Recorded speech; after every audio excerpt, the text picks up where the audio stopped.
Hello friends, Assalamualaikum. I'm Shraddha. In this conscious Jacob, how to use color oblique grayscale in MS PowerPoint Bangla conscious Jacob কিভাবে আমরা MS PowerPoint এর মধ্যে colour অথবা grey scale ব্যবহার করতে পারি কাজটা করার ক্ষেত্রে এটা মিনিমাইজ করি।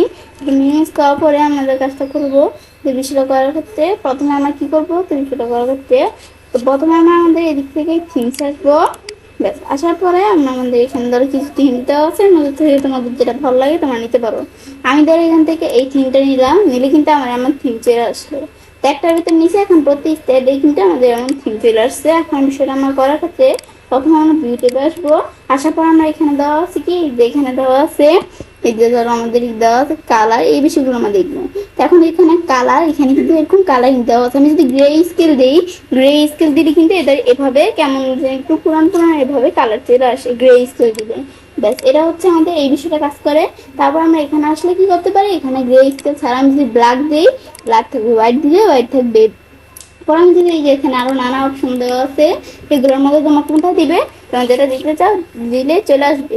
তারপর ব্যাক টু কালার, আমাদের ব্যাক টু কালার ভিউ, তো এখন এখানে দিলে আবার কালার ভিউতে চলে আসবে। তারপর আবার ভিউতে আসি, আসার পর আমরা black and white, black and white দিয়ে ডাইরেক্ট ব্ল্যাক অ্যান্ড হোয়াইট এরকম চলে আসবে।